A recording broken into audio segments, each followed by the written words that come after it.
yalla newna ni yum fottu do waajundiren fi dewal Allah laabla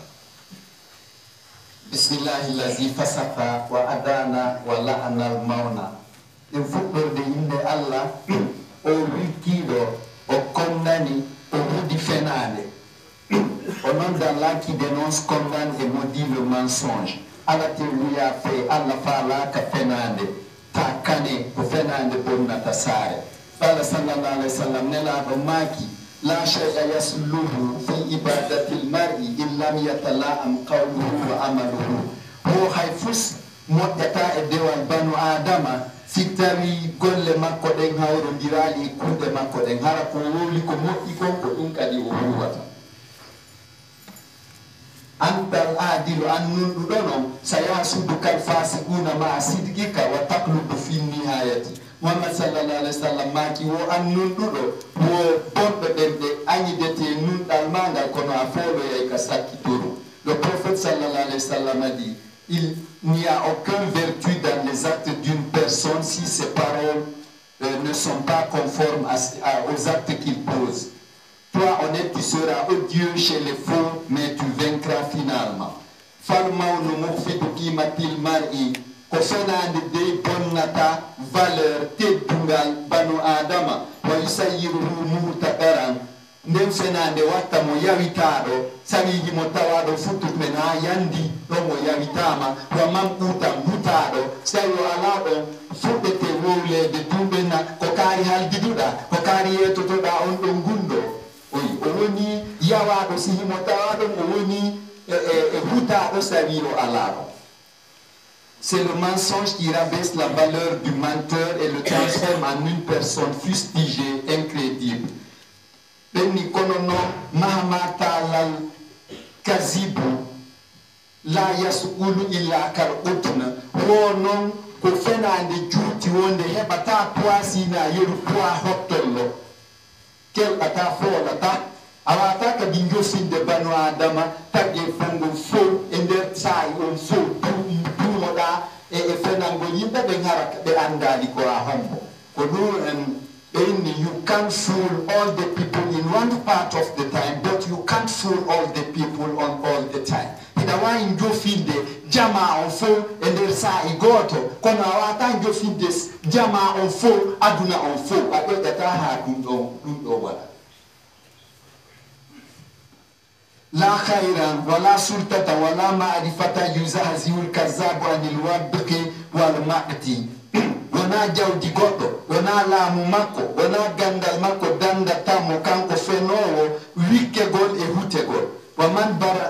man basaral kasiba hasadal fadaha kala dow sankuɗo fenande ko waɗoyta ko soñoyta ko wirtere sigu hoolo non ɗum ɗon landama. Trust it, brothers and sisters. Ce n'est ni un bien, ni un pouvoir, ni un savoir qui épargne le menteur d'être décrié et d'être incrédible. Celui qui sème le mensonge ne récoltera que la honte. Qala sallallahu alayhi wa sallam nelaɗo maki man hasala ala amanatil muttami falyasik anna allaha qad ahabbahu. Wo kala golluɗo ko moƴƴi ha jama on fo hoolimo ara yo fellitu Allah no yiɗi mo ko ɗum hara woni seede wonde Allah no yiɗi mo ko tata jama on fo hoolike mo gon. Celui qui a la confiance de la société, qu'il soit rassuré qu'Allah l'aime. That's right. Fal amanatu tustahaqqu wa tunza'u. E holare non dole ala e ɗum ɗon ɗum a handa e muɗum ko an gollata ha handa e holare nden laysat mustaqdiyatan ɗum ƴantetake hoolelan ko golle ɗe watta ɗe les actes que tu poses ko ɗum ɗon waɗata ha mo be hoolare mum nde yuɓmum ko hoolima ko yuɓɓo ka ɓernde mum ɗon mo ina iwata tanke a bonnitare ɗum ɗon. La confiance est un mérite et se décroche, elle n'est pas à réclamer. Kono de tote sinkala ko ɗum maninkaɓe wi wo inde luɓotako ɗawawi luɓade paɗe ɗawawi luɓade oto ɗawawi luɓade suudu kono tote sinkala inde moƴƴere luɓotako ɗum ɗon a handa e muɗum si hendoɗa ɗum kadi a ƴantata arana e hoore mum. Kullu man lahis fagat watta yilatum kullu man asnadaka alal mawni lam ta'liqa amanatahu alayhi. Kala walluɗoma tambitima e hore fenande muk a holi to tako onno e hille o arrangima kono muk a holi to tako onno koko tawata ko hunde nde Allah yida o wallirma fenande nde benni non kadi woya watta ila manna malaka namma alayka kala fenandoma o feno ya e hore ma nyande ko watta yilade no e wo koydol si a yi koydol fotungol andu ko yahata joni fenandoma wof bi kaari wadima ni o feno ya ankadi e hore ma ala on arsike. Remarque seulement, toute personne qui te soutient dans le faux, jamais tu ne le porteras confiance. Inna sadiqa kaman sadaqaka la man sadaqaka. Koni do gidoma, ko wola ndoma gonga on hina jonni to dama gonga. Haray sida bonni ko yo jonni te gonga. Ma go jingane hore fenande ngon do hina gidoma, bayro pousse te tunge hebu golzunu du ne gollu dao. Man sa'adaka ala almanni kala wadduɗo may wattambitiɗo may hoore fenande satamhu ismahu min da'imati ma'munika a monta kisan inde makko nde e liste ɓe woliɗaɓe o tambitike magoyi kono wiya andi oɗo kadi kelɗa ɓay mo andi pelle o jinganala woni e hoore fenande nde a effaçay kisan inde makko nden ka liste ɓe woliɗaɓe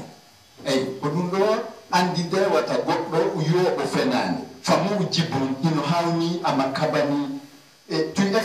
Celui qui te soutient dans le faux, tu effaceras son nom de la liste de ceux dont tu portes confiance. C'est ahurissant. Si qui ma kui, si qui ala et rondema, ça vous si goto tambi ke ma hore fenane tun aholi totako on. La dajarata li kazabi dina wa dunia. Fenowo o hebata te dungal ka aduna eka dina mako. Le menteur n'a pas de classe, ni dévotionnellement, ni socialement. He is a foolish one. Kwade tafu donina ni tumo alla ittibarki emu. Wal kazabu mutanafikum. Fenowo konafin ino todo. O la ta gonga tike futwen he kono ngacce de ustaz wadon futa be ko mamala ku de yimi mamala ku konafika ku. Kala mo wolanda gonga tay o wel to tako terto mo wola gonga o wel dai Allah mama la ku ko nafika.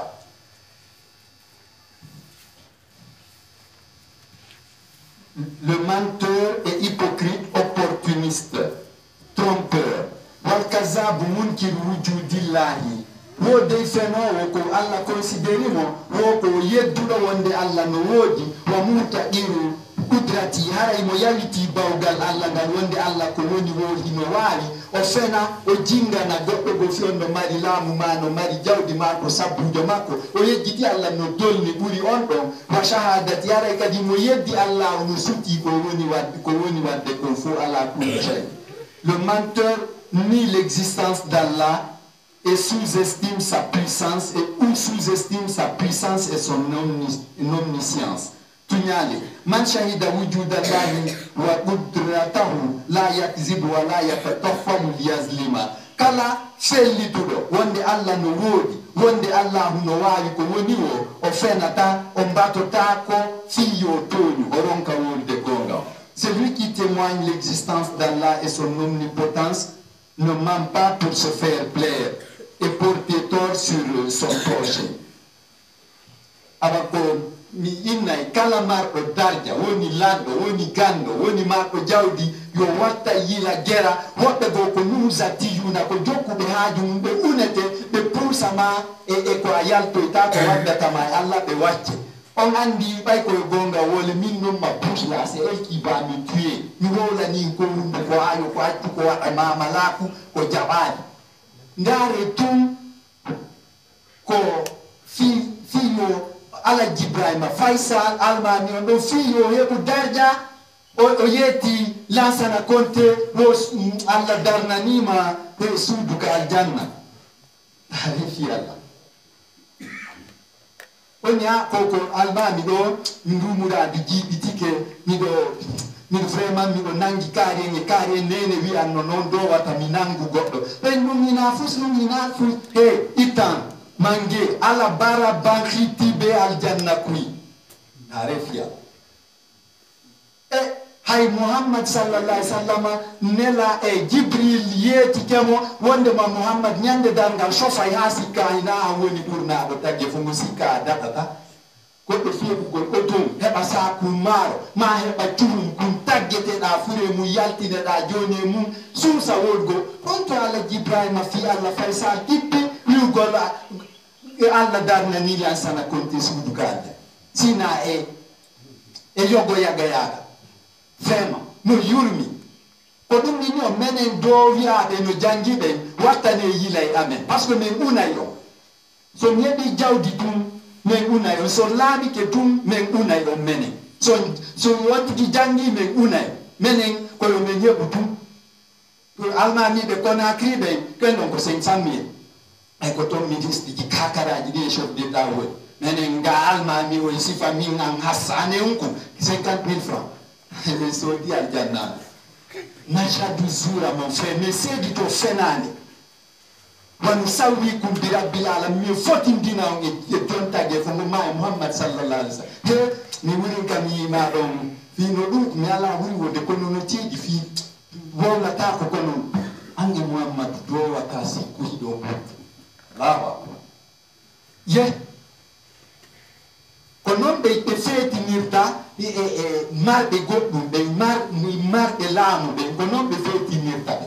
seydna oumar yimo hibbuno kanŋe ka tande makko fii ko aliyatimaɓe ɓe miskimɓe ɓen sendane tampuɓe ɓen tawi ko jawdi zakkaji ɗin ko adda kon ɓiɗɗum makko gokkum kum 3 ans duuɓi tati ƴetti ɗon gabbere kanŋe joƴƴidi e mum o jokkimo a seydna oumar yani barmi bobo yani barmi mbatulaɓe wi seydna oumar kon ɗum natanta e ɗum onon fof ko yimɓe aljanna oyni antumulla zina comment tufsiduna baynana wa bayna rabbina ko onon bonnidirta hakkude amen e jooma amen wattu harriquna na sumniron men bita nafuɗi kum nafiɗi yagal monga wonni jawdi miskinɓe ɓen aliyatima ɓen somi ƴetti ndi mi accidi e bobo an on hina komi sumoyowo mi nani hari lantakko Aisha ko Jibril kambani Muhammad sallallahu alaihi wasallam ɓay ko ɗoni kambugol wonde sofoyay ha Aisha maki Muhammad yeto o ko an jeeyi woni ɓurnaɗo tagge fo ko an jeeyi jiggol Allah ngol en première position haɗi yetoɗama ɗum Jibril wi Aisha mi accata Muhammad Diabo mi yetoto ma modima makoy to ñande dargal ha o sikka o daɗoyta an ɗo wiide mi seydna Oumar yo mi accidu bobo an on e kanŋe ko jama on jeeyi ko voy so tewtike men tout menen nous c'est l'argent menen ko jawdi ndi ino ngano menen simi yeɗi de sapuma ɗon c'est trop ɗon harayi ɗon ko a sujjanteɗo menen ko 50,000 francs biko ko loto haga menen ko 50,000 francs men naɓirte min sodirta ɓurɓe ɗuɗude amen e wore konko moy wolde min nani waliyajo ala yo waliyajo yawe min nani saykujo ala saykujo yawe kono wallahi wata goto do min on holo saykujo e waliyajo yo toro ɓen duwa kono golla golle moƴƴe naade woɗe mo aljanna sofo yayde si sofi ha tawi nene bobo mankirde unité ji seeɗa tammaji seeɗa fiyo heɓu baraji ko nadatamo aljanna kon te ɗum ɗon mankanimo o yiya ɓiɗɗo makko no jiñi no naade aljanna o ina Allah ɓay noon ko min bambi o sori o bambi o danki o dankimo ha o jangi o rewma o naata aljanna jaɓitanan baraji makko ɗin o suma min mi naata aljanna o andi si yumma goɗɗo wowli ɗum ara sati a ɗum noon waɗoye e a tekkey ko sami wonata e ɓaawo ma kadi wallahi nde ñande a wiyoye oustage wowluno ɗum ɗo hara oustage kadi no purdili to no mafiya guiɓe ɓe no wojji cos ñamino 50,000 francs ngenari hala no sofi parle ñande ɗon goɗɗo mi susta folde goɗɗo sakkoya oustage yeso patron mangam compagnie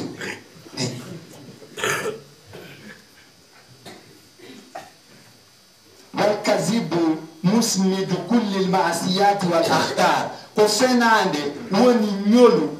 kala iko alla yeddirte kon e kala masiboji din ko fenande de mo toni manon kono an wata yotto ne paye pas pour toi ikana ita sara an wata yotto accu ka alla. Le mensonge est le terreau de toute mécréance et de tout danger. Jawala atamli hudana fusaki tungatilul salam fenande ko nawnare de itunde warore uttu ko ni hakkunde jama on kon ko kayre ko de nawnare molto tonde de arande wara uttu ngunde wadda yimbe be weldunobe be. Le mensonge est une pathologie silencieuse mortelle pour une paix dans une société. Atamiru la yubahu illa lil islahi fenande dagota ko sina hara ko fiya moƴƴin hakkunde yimɓe ɓen oyɓe allah dalika alqurana mo maayi ko yo wasiyano mawɓe makko ɓen e musidɓe makko hiɓɓiɓe ɓen o yeeto ɓen situation ko woni accude ga o hoota ka hootete toon ɓenni wo wa man baddala mo wattiti wasi on bada ma sami o harale o nanimo fa innama ismu zunubu wattitugol ngol ko fawi ala lazina yubaddiluna ko wattituɓe ɓe ɓe changea ɓe jingana oɗo ɓe waɗana oɗa ko kamɓe fay oyni kono noon wa man hafa mo huli jana fan gacci aw isma ma zunubu min musintele wasiyiɗo tawa abdoulamid no maydo enna ɓeygo an oɗa yo heɓu ɓeygo an oɗa wata heɓu ko oɗa ɓiɗɗo an ɓuranilan oɗa hata heɓu ɗon si on tigi huli jana fan gacci aw isma ma zunub min musintele wasiyiɗon fala isma alayhi zunubu fawakimo in baddala so changi wa aslaha baynal usrati o moƴƴini hakkunde ɓeygol fenande gasi wo e si tawi ko fi moƴƴingol kono fi waddugol ɗum ɗon gasata. Al-kazabu huwa yahtariu al-kaziba liyabzura takhalufa bayna nnasi fenowo ko sincay fenande nden fiyo tutu lurral hakkunde tagge fongo liyahda fiyo janfo wa yafshu sirra allazi istudiyahu wonde fenugol kadi sa yeeti a wowli goɗɗum ko a landaka a yetano kay a wowli kadi on halfindo ma gunɗo haray ko ɗon kadi ko fenande no sinca fenande ɗum ko go hara wowlaka fes waɗu musailamatul kazabe abu sumamata e denniɓe nelama kamɓe kadi uhiya ilayya min kadi mi waɗama annaba ɗum on ko fenande sincande c'est un mensonge innové e wowlugol gunɗo mo halfina aɗon kadi ko fenande ɗon par ce que aye wowlanɗo ma yetakima ya wowlan goɗɗo ko wani zabzibo an tigi hara no jinda oygoy allah daali wo naafiqijo on la ila haulayi o alda e ɓe yiyaɓe no moƴƴi wala haulayi o alda e wiyaɓe no boni ɓen muzabzibum bayna zalika yuzabzibu bayna zalika himo pollo palla no jinda hakkude ɗon naafiqinoɗo ɗo jippora ley saare ƴawra dow saare no fena fenta. Le menteur, c'est soit il invente le mensonge afin de créer la zizanie dans la société et il tombe, ou soit il dévoile un secret qui lui est confié. Kullu hazil akhlaqu shaytanatun kala ɗiɗo jikkuji sincugol fenande ma yete gundo femminamo on ɗum o fof ko golle sheytane non. Le menteur ne fait que serpenter entre les gens. Au fait, nous montrons maltano jippora ƴawra tun hakkude e yimɓe ɓe. Tous ces comportements sont satanisés. Tadarra bisid'i e bidda rasas iblis wa shakafati. Ɓay noon seytane no setti ndagaje no moƴƴini kure fi fellugol ma ittama ka dina l'islam naɗa mum ka kefera naɓama ka keferagu mum joni waɗor masque ma on koko danditorta yo kure wata nato e ma ƴettu nunɗal ngal tawa an ko ɗum danditorta sa ƴetti nunɗal jikku tun a jikkinori nunɗal tun cheytane wawata jokkude ma jiiɓitama. Blende-toi par la vérité contre les balles et tentations sataniques. Degngako la yazalul kazabu yaɗaw fi riba li shaytani fi kulli kazibiyati ziburu kala nde fenowo feni yo ando yani ka banne shaytan hara shaytani weltike hendike on tiki o andi wonde ma oɗo naati ka fedde makko nde fenowo feni wo yo andu o jaatike shaytani o haɓidi e Allah. Le menteur ne cesse de tomber sur les pièges de Satan à chaque fois qu'il ment. Lying is a bad habit, brothers and sisters. Muhammad sallallahu alaihi wasallam maki kullama yakzibul maru Allahu yal'anuhu. Nde tagado fedi wo Allah hudem. Nde o fedi wo Allah no hudem. Sai non ti gali biwe ti hani ko fena fentatu. On andi haraso surama wato jabben don acca mo kada bunde yo palli do yalla. Nde on ti fedi wo Allah no hudem. Allah dala la anati alayka kuddi andi woni e ma. Tawsi mo Allah hudi non nata yal janna. Ay ko ɗum ɗon reno to ɗeñemu wattane yila par ce que ko ɗon fof woni donkiji ɗin min on goɗɗo wino onni wari onni nelaɗon onni min dey milan wondi e jikku bonɗon no ani milan nomi seeda o nelaɗo maaki ko honɗum onni komi sulaɗo onni awa accu fenade onni on nelaɗo maaki omi accu fenade kay mi accu sulgo onni ɓe maaki accu fenade onni awa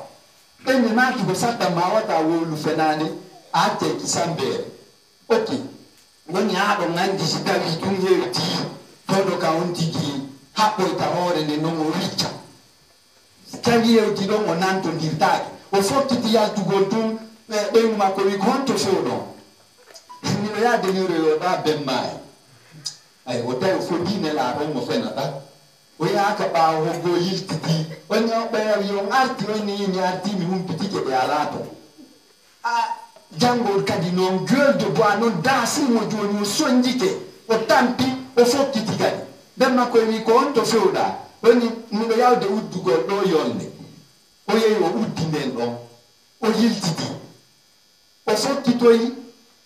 bimbi mum ndeñan noon hari o ala yiide noon joni o memotako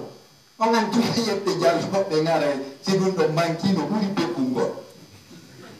o fokkiti ɓikkum makko ko wi baden kon to fewɗon on miɗo yawde ka ɓaawo pitam ɗo mi fewto nder gano huyi o acciri ni e yargol beere ɓay o acci fenande ko fenande woni ummul fawahish ko ɗon woni le tero ñolu bonkiji ɗi fof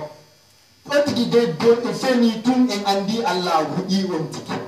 awon ko ɗon noon kadi wattante yila e o commerce mo watte lomba lombi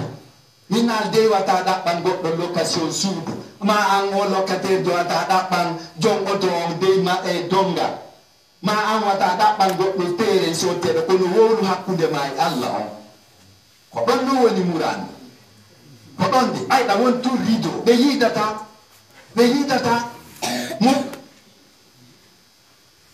ko wattangol yila folo falanno ɓe wii ɗum ɗo ko ɗum ɗo ɓe hakkude nge komi horata kon komi ko woppidi ɗo ɓe wi ko 15 millions ɓe wi parcelle o hara ɗa anduno ko 10 ɗiɗa jattude soɗon ɗa jattude yeeyomo o yi ɗum ɗon de wattane yila de wattay sikkuyɗo rewde Allah hara en ala rewde Allah tertoɗen de lomba lombi o howla koko woni kon si tawi on tigi jaɓay ɗum ɗon awa so jaɓata yalta hara alda e zunu wattane yila Muhammadu sallallahu alaihi wasallam ko addira ko waaja golle fiwate sumoy se jaɓi waaji on daɗen se jaɓali sume ko ɗum ina ko juuti ko ɗon noon o yi o lomba lombi muraduno ɗon ka pièce ji oto o yi kaw mécanicien yiɗen andi ɗum ɗon kadino ɗon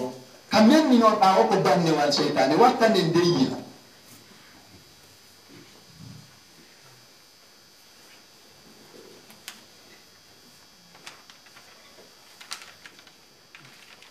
ربنا كوي جوما من نسألك من الجيد دما نناشدك من الملك دما أن تطرد الكذب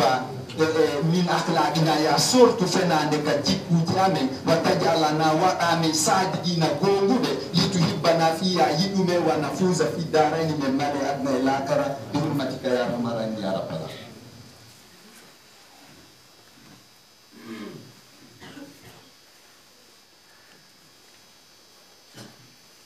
Alhamdulillahi Rabbil Alamin. Alhamdulillahi al-adil sadiq yetti Allah o nunɗuɗo wowlo gonga mo toñata. Alhamdulillahi al-ghafuril muntaqim e yetti Allah o yafantoɗo bonnuɗo lettowo jokkuɗo fenande ha maayi. Louange à Allah le juste, l'honnête. Qala sallallahu alayhi wa sallam nelaɗo maaki wallahu lan yunjiya kazaba min la'nati wa nikmatihi wo Allah muk o dandata fenowo kuddi Allah ndin e lette makko ɗen. Allah dandata fenowo kuddi ko Allah huɗata kon e lette ko Allah lettata kon. Wo ko lan ko mukko ko jamais kadi. Onon talibaɓe say ko lan ko waɗata men ni lan ko neva jamais abada omo yafota ko tububuye gaynata ɗum ɗo. Hiɗa ɗumanni hiɗa anda amayi cortège funèbre ma watere nde ñiɓiri ɓawo ma million de ɗum sendatama e mum kadi wa oɗo non tawataɓe ɗo mo yafanaka ala e ɓe ɗo o yaforde sabu ɗum o yafore sabu ɗum kanko o jaɓano gollude e golle moƴƴe ɗe ha o maayi ko ɗaynidirono minon ko ɗaynugol jom fureji ɗin non sa huwali ko moƴƴi wallahi Allah yafotako ɗum ko ɗum o addiri bashira Muhammadu weltinirowo en natugol aljanna in aminal birra sey huwi ko moƴƴi wa naziran ko hulɓiniro en bi duhulil naari natugol yiite in asana sen bonni ilal mawti ha mayde nden ari tertoɗen do ɗaynidirgol minni o ko golle ma ɗe yoɓu inna ma tujawna ma kuntum dama koko golluɗon ko yoɓeteɗo c'est un travail qui sera ta provision amaluka zaduka golle ma ɗen ko joɓama ila bara yi fanda leydi wata jaɓu goɗɗo ɗaynama de ono anda oɗo ɗum ɗo o ya forte sabu ɓeɗo sabu ombo ay Mamadou ma koyto ko ɗum ɗon no welata enen ko welta en tun ko taw oustaz Amide e newinani en ka dina si oustaz Amide waɗi naɓi hassane yagal mum ngal e memugol parcelle Allah o newingol dina kami jeeya mi wonanan ko welata on tun fiyo mi yeɓu cobbo e kucco e tew e lattiri suppuru kadi suppita o e nder hoɗo ngol suppirol landu wallahi haray mi gayna watto jaɓanan simi fuɗɗani ke sulu eko moƴƴa ko mbay onon kadi hiɗon andi moƴƴa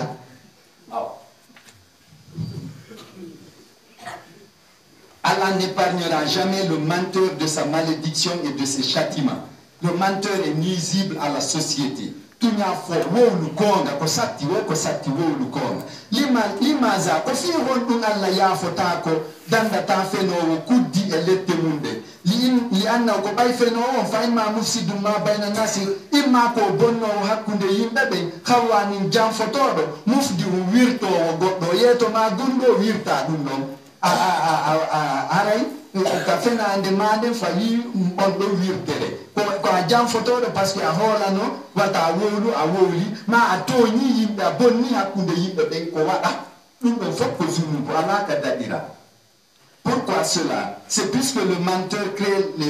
le trouble dans la cité, trompe, humilie. It's a dreadful. Fa alamatul munafiqin kazab. Wonon ko woni signe wonde goɗɗo ko fenowo naafiqijo kasibum isa hadasa so howli tun a taway ko fenade o laatinta e o haray ko fenade gina gonga hulfum isa waada so fodi o firta wa khiyanatun isa utumina so hoolama o janfo o andu oɗo kisan ko fenowo ko naafiqijo gomo beno e jeru do pottina jikku mum on e koko wonde sifade do fiwata sumoy alhaqu la yasda'u gonga kango e kornata o kornata ko satti ko gonga on sakkitorto si Allah tagga lendin e kammu Allah dali wallahu mukhrijum ma kuntum ta'maluna no kadi mukhrijum ma kuntum tahzanuna ki bonki ki wulɗo waɗina fiyagal fenande Allah wirtayki kala ko gonɗon suuɗude Allah femmina e ɗum ɗon tigi ɗablal mawti adomayde nden arde. Les signes de l'hypocrite menteur est de mentir s'il parle, ne pas réaliser s'il promet et de trahir si on lui porte confiance. La vérité est inoxydable. Tala sallallahu alayhi wa sallam nelaɗo maki la zimmata lil kazabi fenowo noon ala jikke nelaɗo maki wata ɗaɓɓir fenowo jikke walaw sayartalahu kullal jibal zahaban sayahtariu alayka alkaziba aw yaktumu lhaqqa aw yafshu sirra allazi istarda'atahu wo fenowo ko on andita ala jikke haysa waylanimo pelle aduna ɗen fof a waɗi kange o sincay fenande hoorema ma o suuɗa gonga on tuma gonga hoti ka femmine ma o ko suuɗeteno kon gundo mo on tigi yettimo fiwata wirto on mo halfinɗamo mo ƴetta on ɗon o wirta si a waɗani fenowo honɗum o wata hunduko makko ko mo wata on kude fenude.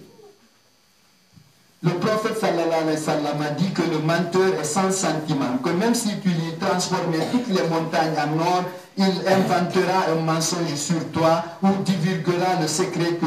tu lui confies ou insinuera la vérité. Amagapu, Amasilani, it's dreadful, brothers and sisters. والكذاب فنو دي خوان كو جام فتو والله الله لا يحب الخائنين ويدا جام فتو بي وام نلا دوم الله دالي حديث قدسي محمد ماكي حديث قولي الحق ولو على نفسك وولو غونغا هايسيكو انتوني وولو غونغا الهر ولو مسه درون ديمو تو هايسو سونديكي وولو غونغا ويلدا الله ay ko kodduri ko hoddiri kon ko dum don arata e ma ta wulu gol gonga fi wi gol goddum go waday parce que Allah hoddiri dum don ko wadata wo waday wi ami wo lay gonga do jontumi ron kay di do entere ni dum do donira la wadira ni ma he ko say kumbe be ni be do e to ni ko mi jingambe wolu gonga on sawi on don jangudo kanyum hutora li gandal nundal am yettundal don gandal wattangol kulol Allah hutora ngal do wallahu la yuhibbul kha'inin Allah do yida jam fotobe be. Le menteur est trompeur et Dieu n'aime pas les trompeurs. Reconnais la vérité ni Allah te Allah dali iza ja'akum fasibun binaba'in fatabayyanu mo si feno wode addani o information te fe data iza sitari fasibun bondo ja'akum addani o binaba'in information khabare fa haray data bayyanu te fe taw humpitodo tina dum tum on bonnay ko bonata feno kam ko bonno wotum ko Allah moƴƴini kon ko Allah yeli yo moƴƴu en tan jokke yo yimɓe weldu kon kanko ko ɗum ɗon o bonnata c'est un délégataire de Satan ko seytane ƴettimo golle yummira o ari tawilan neɓali wo hakko tiggano ka modi makko mo sina makko gon ɗon no bata on ñande go modi makko nawni wo ari sina makko ari wi mbani ɗon nawni ɗo wata reni mi wata ɗum ɗo mi anda si accela moyni mbakkoni o siidi ɗo ha modi makko nawɗo wi ko ɗum waɗi wonni koko tawata tuma andi nde wurgirde dokko ko sina wurgirta ko nden o girta kadi ngayka kadi no wata tofoyi gertogal makko ngal ɗum toton are ko ɗum woni on nawninde ɗum ɗon gilde ɗin ɗon cooƴi ɗum ɗon min kono mi tawi mi wata wolde mi yiɗa yebbo noon dawa ɗum yiɗa miɗo andi wo zunubu moƴƴa ko zunubu mawɗo woni hakkude waddidirgol modi mum sinamu oyi cheytan ha mane ta kane ayi so tiñela ko ɓe bonnata saare nde modi oya immi kisan wi divorci acciti oya toñaɗo ala ko fuuta gerali o wi o acciti ake woni ɗon ha o debbo oya yehi e luɓagol cuuɗi man eya cañi ne a ɓikkoy mum koy tampiri noon ha ko min on alhaqu la asidgu la yasdaw gonga on kornata debbo woni ha ɓiɓɓe makko ɓen fof fuuyi kanko on fenunoɗo o ñawi o ñoli gilɗi ɗin ila e makko o tampi o letti ko lettete ko ɓiɓɓe ɓe fof drogotoɓe yuppa tuɓe o hay sika o waali ɗo si goɗɗo noddimo neldimo 500 francs 1000 francs ɓe ara ɓe waylita hoore makko nden ɓe wujjani ɗo ɓe yaha ɓe sodiroya drog o tawi o hulino joni o fokkiti hayayete toon nandi minni on kala mo ala coggu parcelle yo wonki makko kinsole tum mi heɓanaymo parcelle to luwasi ala landetake fu ɗon lomba lombigo yala lomba lombi ala transport kadi ala sa ƴawi sur le régulier lakara airways min on adduna guine ala avion kono wallahi bo ma yo heɓay avion ko wirinamo ɗo position ji meside no lappa marka birum kono ko foccota awa o tawi joni o anidi e hoore makko o noddi sina makko o geri ha o yiide o nelani on yo on ari woni min mi wata yaade ko yeetagol ma ko min sendunoma e moodi me en mi waɗiri ni e ni minni ko ɗuma ko wugirde nden dokko ko ondirta cabinet on ko tofoy gertoɗe ma ɗen yan nder ton ko ɗum de ko wugirantamo dokko ñamminamo ko ɗum nawninimo o irriti par ce que o wuyi joni Debbo wi joni o debbo non ari landagol lan konno mo to yimi ko yafa go ngol ɓuri moƴƴude heɓa baraji ɓaya seedino e gorko ɗum ɗo laawike ɓiɓɓe makko ɓe non joni kelɗi kañum hatta mo danki hay baba gotoɓe mumɓe woɓɓe ɓe no ka kabano Konakiri mo naɓi ɓe to ñango woɓɓe hino ka prison ji kono kanko ko de ɓiɓɓe o salanoki ɓiɓɓe makko ɓen danko oɗa donc yeetagol on dow wondema fenande ina ko Allah yiɗi wuufuɗo fenande wo ko niiƴe makko ɗen mututta. Allah dit, si un faux vous apporte une information, vérifiez-la d'abord avant de réagir. Attention kede waɗala Allah daali noon nde hiɗon onon janguɓe ma anduɓe goɗɗum wano mi yiniri sa tawi goɗɗo gando hino jingande goɗɗo go an wowlu gonga on Allah landime menen wa ta'muruna an-nasa bil birri wa tansawna anfusakum wa antum tatluna al-kitaba fala ta'qilun. O yamira yimɓe ɓe yoɓe huwu ko moƴƴi ono yejjito yamirgol ɗum wonkiji monɗi hiɗon jangudele deftere nden on andi ko ɓe rewi Allah kon nafata on afala ta'qiluna on kalkilata ay ndar ustaz amin itte sadaka ittagula hule Allah tarahamu yurmodire mi yurminta mi okkata ala ko wuddiri min o menen wiyaɓe ino jangire ko okkegol tummene menen meɗen andi ɓurɓe ɗude amen no andi joni heɓi ba seytane naatiri ɗon heɓi men kelɗi ha joni menen men ha jaka e duwa ko okkegol tumin aussi kawsajo ari ɗo joni on jaranteɗon kamɓe ñurodita ɗon ko dargol jifon sayɓe naɓude jungo mon to e siko piyeji jani yanta miɗo tori doa ɗon ɓarawano nafa mi waɗata rabbanatna fi dunia hasana sodeɓe si tawi fos ala ka jimma min awa yo Allah ɗuman non ɗum hulɗini jikku amen menen janguɓe ɓe no hulɗini ɓurɓe ɗuɗude an.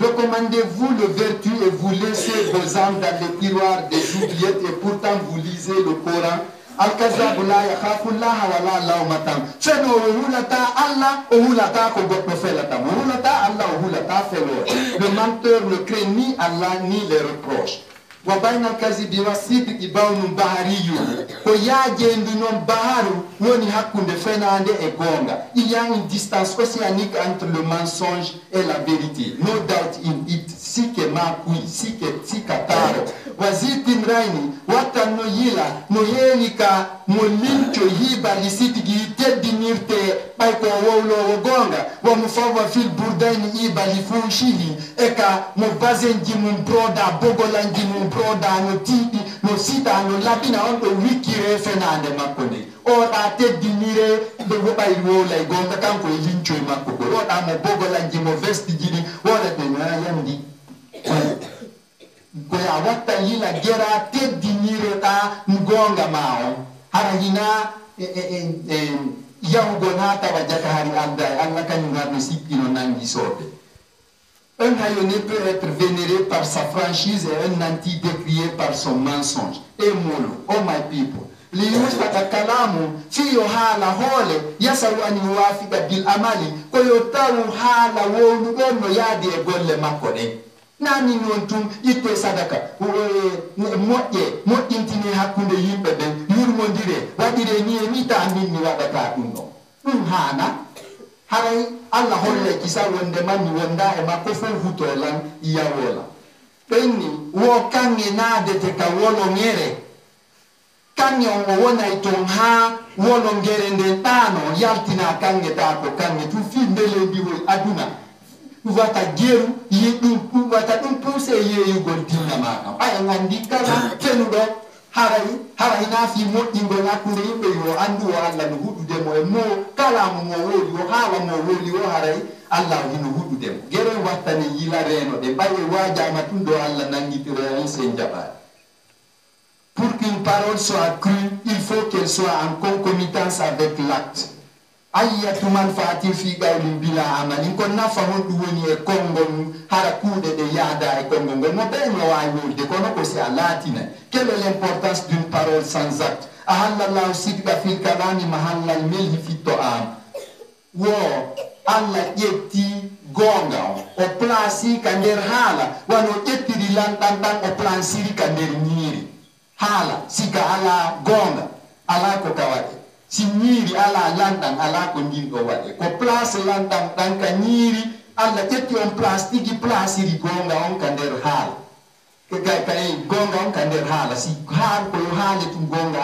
ala ko fus dewa on tiginga jatte tay bay ko yu khadiuna la bendo na yo wi tadi ba be jamfada la goddo wa ta jamfada and this is ala jamfada we can't keep good brothers and sisters e wa ta jamfada ko hibe fala jamfada Allah wallazina bayna amanu gommi be defena wa ma yu khadiuna defte go ya ma yakdauna ko be jamfata ko illa anfusam sina wonki di makedi wa ma yashuruna ko be mi data e soa ils ne soupçonnent pas, they don't feel that they are fooling themselves, brothers and sisters. Allah a placé la vérité dans la parole à la place du sel dans le repas. Trust it. Allah sallallahu alayhi wa sallam. Al-kazabu aduwullahi. Wofeno woko ganyo Allah. Al-birru lazi ya'amuru bihi la yaf'aluhu. Wal-funshu lazi yaf'aluhu la yufsikuhu. Wo ontigi moƴƴere ndo innata yimɓe mbe waɗude kanko o waɗatande donc o gaño Allah bonkiki o waɗataki mo femmintakii ɗo o wirtaki o terto Allah daali noon nde ontino fena wa maktullahi akbaru min maktikum anfusikum wonde ɗon fena onon ɓemi tagi fenoɓe wo koko Allah huti on kon ɓuri ko huti ɗon wonkiji mon ɗin kon nde giɗon fena si Allah hutike nde goɗɗo hotel wi makko gi ñande dalgal ko jahannam ton o résidence makko wona kono a waajota ko kadi saliɗo minademo Allah majjini Allah majjinta hay goto a waajota ko saliɗo on ha o jaɓa mini ɓenna darino ɗum ɗo a feni a fena nila ma ne dari a fena nimo a wili to na jokku sayi no luurira ko ɗum ɗon woni ɗum kala bantejo dimo makko wi'a bonantamo ala renna ka yurmi. Le prophète sallallahu alayhi wa sallam a dit que le menteur ennemi d'Allah, le bienfait qu'il recommande, il ne le fait jamais, et que l'ego qui l'anime, il ne l'annonce point. Mume, falamanatu miftahul faraji. Ger golle heɓa hoolare jama on ko ɗum ɗon woni saabi hettare nden ko ɗum sabimpinta hettare ina dotuma wonɗa fojo foro farajo fo andirma ɗum ɗo haajuma sottata wallahi kata ko ɗum fu lannayate sala hoolare kan sa heɓi hoolare yimɓe ɓe a tampata ɓay ɗum ɗon kam bonata. La confiance est la clé de la prospérité. I swear to my living God. Fabil amanati istankahat Khadijatul Kaniyatu bi Muhammadil Faqir. Ko sabu munɗal Muhammadu sallallahu alayhi wa sallam ngal yumma Khadija tori kañum no marno jawdi import export yummira marnoɗo jawdi ko ɗum o tori Muhammadu sallallahu alayhi wa sallam o tori goro ngol ɓe accu Muhammadu resam Muhammadu ɗon haɗi hay ala hay fuskanko ala ko ala ko ɓay Muhammadu ko hino hoola minon ko Muhammadun amin Muhammadu hoolaɗo si sattino ha Muhammadu biɗay ka woni pay ɗum ɗon o maaki goɗɗum to e nder décision ɓe nawalanni amin on o wowi gonga ɗon hari ko pay ɗum al amin hina e mi wi mammal amin Muhammadun amin Muhammadun amin ɓay ko arab wonɗe ñin ɓoyateni lamin Muhammadun amin Muhammadu no makira no wiye ɗum Muhammadu Ramadan nani lamarana Muhammadu Ramadan shahru Ramadan Ramadan wiyen ɗum pay koye men koy ɓe notoroyo ɗum Allah ɓay ko wona ɓe yimɓe ɗon ɓe joni ko kontigi notoroyo Allah kadi laakara nde fo rendi ɓen Abdourahmane yara oyi Muhammadu Ramadan non taw ko lamarana lawratu na lawratu ko rawdatu yekkitoɗen ɗum de ɓay goɗɗo garayno ga kañum ɓennamo ko maître Sano inna kono kanko ko Santos a wani Santos on aɓayde Ramadan ɓenna Moustapha Musto Ibrahim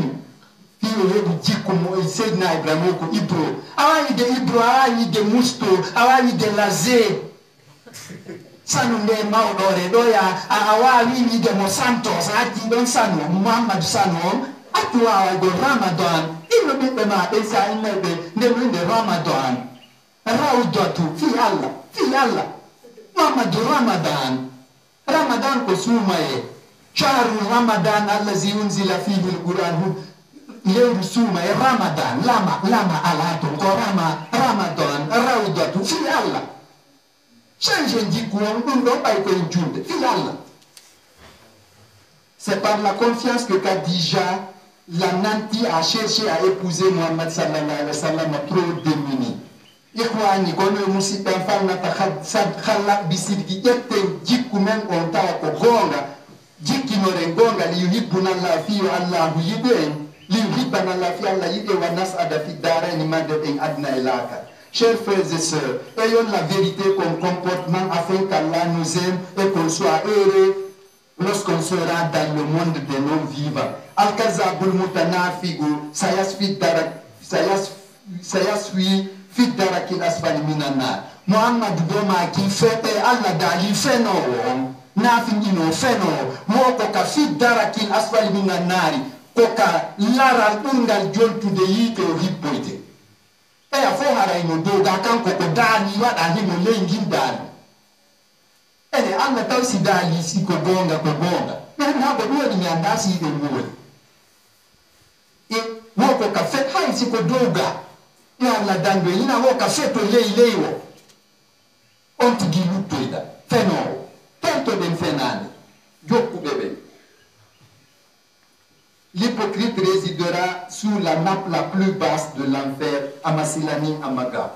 Allah makwayo jom, muhi ni matashida kwayo taguno belande no fala, wa mumitu ni mata tashaw, ne fala dawa waraila, muhi dura ilati kwayo wato bengo ankengu nyandego, wa muyati mwansani kwayo wato biko yanko aliatima. Seigneur qui me créa et me tuera, rendant mon épouse veuve et ma progéniture orpheline. Fita frihi addoa di ndenyande yiɓae ayɓe am ɓen ta no welti Abdoulamid ko ñiwi ka joggata yeeso amen ɗo wata diɗi a widde ay hara ono yiɓɓe am ɓen ɗiɗon ani cela en enjayant mes détracteurs andeyam mes fans que vous êtes ihdina yandu fewnume wala to dillanata majji men anna telen i kananna tunu an saluna barika alayhim waɗu barke geɗalɓe amen ɓe.